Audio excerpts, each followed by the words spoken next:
Right, what a game that was. So Liverpool 1, Manchester City 2. So City are still 6 points behind the leaders, Arsenal.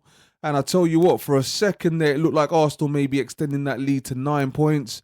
But thanks to Bernardo Silva in the 84th minute and Erling Haaland's goal or penalty in the 93rd minute, it kind of rescued, I'll probably say rescued City's push for the title, because if they had lost that game to Liverpool, then it would be curtains. It'd be game over. You might as well just go down to the Emirates and hand the trophy over to Arsenal. But fortunately for City, they've got Erling Haaland in the side, and yeah, they're still in it. They are still in it by a whisker, though, by a whisker, because they've been in games whereby they should have won and they've just chucked it away. But for them to come back against Liverpool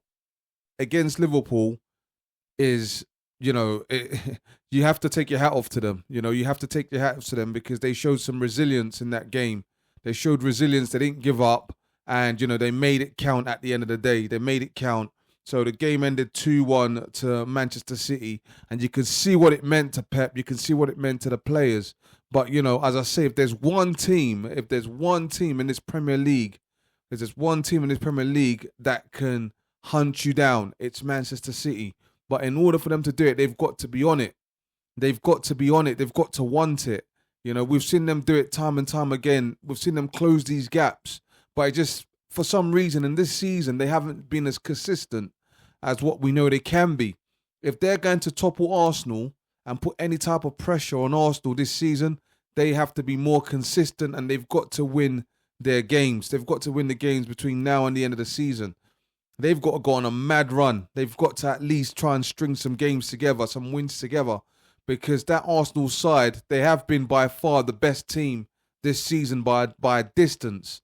But however, City still find themselves, even with the losses, even with the draws and the poor performances that they've had, they are still only 6 points behind Arsenal. And Arsenal have won their games. Arsenal aren't losing games. Arsenal are winning games. It doesn't matter how Arsenal are winning their games, but they're just getting those victories, whether it's set pieces, corners. It doesn't matter. It doesn't matter how it's going in, but the fact remains that they're still picking up 3 points. And it will probably be like that till the rest of the season.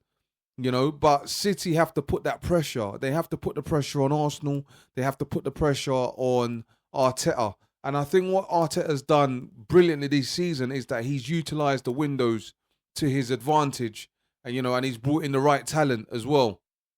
So Arsenal by far have a very good squad that can match, any squads of yesteryear, to be fair, in terms of being able to cover positions if players get injured and pick up injuries or, suspensions and what have you.